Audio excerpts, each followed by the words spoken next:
Ang gastusin ng isang tao ay parang kanin sa mang-inasal, unlimited. Pero ang kita ng isang tao, minsan parang coke, sakto, madalas parang pagmamahal nung ex mo, kulang. Ang pagpapadami ng pera ay hindi isang misteryo na dapat tuklasin ng isang tao. It is a common fact, but it is not commonly done. Ang pera ay hindi masama kung ang may hawak nito ay mabuting tao. Kaya naman, kung ikaw ay may malinis na kalooban at nais mo na yung pinaghirapan, yung perang pinagpaguran mo, gusto mong dumami, gusto mong lumago, kailangan mo lang gawin ang 4 na paraan na ito. Number 1, mag-ipon agad ng at least 20% mula doon sa iyong sinahod. Yes, sinabi ko agad. Right after na matanggap mo yung sinahod mo or pumasok yan doon sa bank account mo or natanggap mo yung check kapag sumahod ka, ang una mo dapat gawin kung nais mo talagang mapadami ang iyong perang kinita. Kinita mo yung sinahod mo, di ba? Gusto mong mapadami. Kaya naman, mag-ipon ka agad. Hinding-hindi dadami ang pera ng isang tao kung nasa isip pa lang niya, siya'y nagtatrabaho sa sahod na. Halimbawa, 3 days na lang bago magsahuran, nasa isip ka agad niya, sa pambayad ko ng utang to, bibilhin ko yan, bibilhin ko to. Wala na, di ba? Tapos na. Hindi mo pa nga natanggap, nasa isip mo na kung saan ito iwawaldas. Kaya kung nais mong mabago na yung routine noong iyong perang kinikita, mag-ipon ka na kaagad ng at least 20%. Bakit kailangang mag-ipon? Dahil ito ang kailangan mong tandaan. Hindi unlimited ang energy mo to work. Ilang taon ka nang nagtatrabaho? Dekada na ba? Ilang taon kang mabubuhay sa mundong ito? Hanggang 80 years old? Hanggang 90 years old? Na-imagine mo na ba ang sarili mo kapag dumating ka sa ganong edad? Same pa rin yung level of energy mo to work? Of course not. Merong katapusan ang iyong kalakasan para kumita ng pera.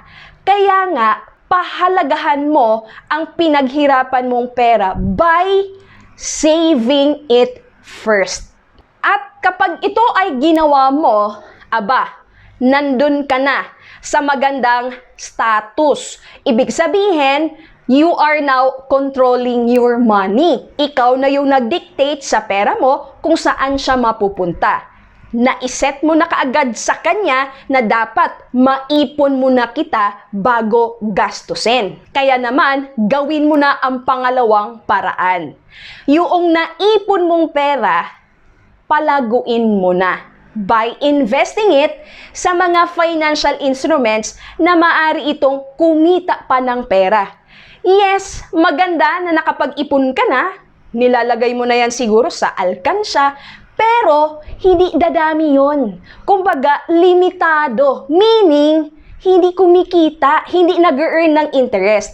If you want to grow your money, you have to invest it. Yan ang sikreto ng mga tao na sobra-sobra ang pera nila. Bakit? Dahil nag-ipon at yung naipon ay ini-invest para kumita palalo.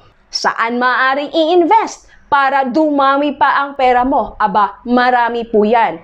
Siyempre, magdidepende kung saan mo nais i-invest ang pera mo, kung ikaw ba, anong type of investor ka. Kasi siyempre, hindi naman porket magsasabi tayo na mag-invest, isang investment lang yung paglalagyan natin. Of course, marami pong mga maaari nating paglagyan noong ating naipong pera para dumami ito, ibig sabihin, para kumita pa ng pera. Maaari sa bangko, di ba?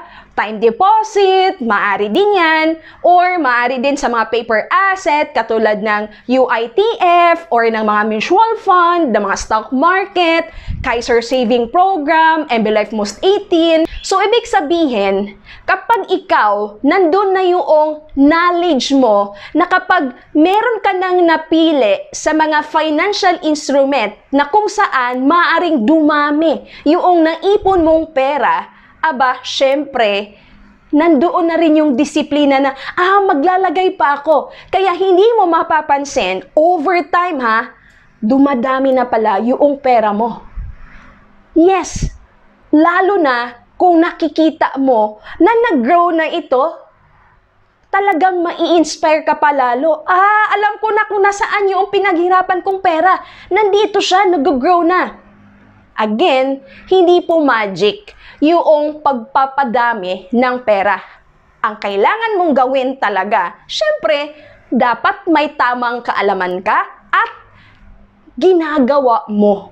Kumbaga, in-apply mo yung knowledge na nakuha mo na dito maaaring lumago ang iyong pera. Katulad na lamang sa mutual fund, kailangan mong maintindihan how mutual fund works, di ba? Nakisosyo ka sa mga malalaking kumpanya dito sa Pilipinas, hindi ito yung mabilisang payout, hindi po ganon. Siyempre, kailangan mong maintindihan kung halimbawa, napili mo naman ang Kaiser Saving Program, dapat mong malaman na yung pera mo, di ba, 7 taon kang mag-iipon, tapos magsisimula yung mag-earn ng interest on the 8th year, and then good as cash pagdating ng 20th year. So, ibig sabihin, kung ano man yung investment or yung vehicle na iyong napili para mapadami mo ang iyong pera, you have to make sure na naglaan ka ng panahon or oras na, ito yung bagay sa akin. Kasi ito talaga naintindihan ko na pag naglagay ako dito, hindi lang dapat isang beses kasi nga,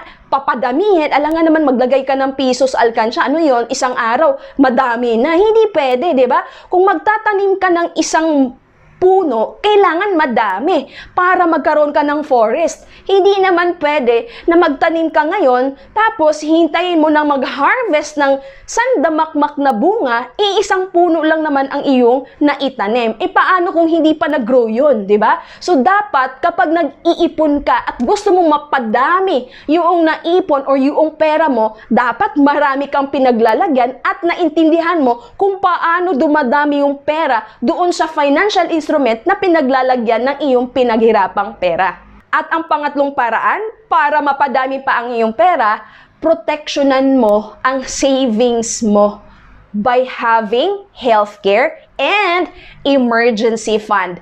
Yes, napaka-importante na yung naipon mong pera at iyong nailagay sa investment ay hindi mo magagalaw sa oras ng pangangailangan mo dahil meron kang separate na emergency fund at hindi mo rin yun kukunin kapag ka merong hospitalization dahil meron ka ding sariling healthcare account. Marami na po akong nababasa na nag-i-invest nga.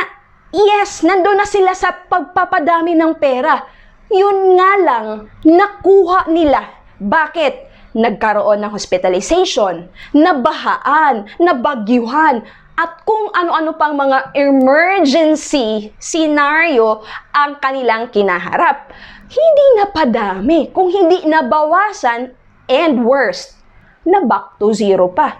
Hindi ka bawasan sa pera mo ang pagkuha ng healthcare account. Kung hindi, ito ang magiging shield mo para lalo pang mapadami ang perang naipon at na-invest mo. At pang-apat, reinvest your earnings. Yes, kapag ikaw ay kumikita na, konti man yan or madami sa investment mo, syempre, kailangan i-reinvest mo muna para lalo pang dumami.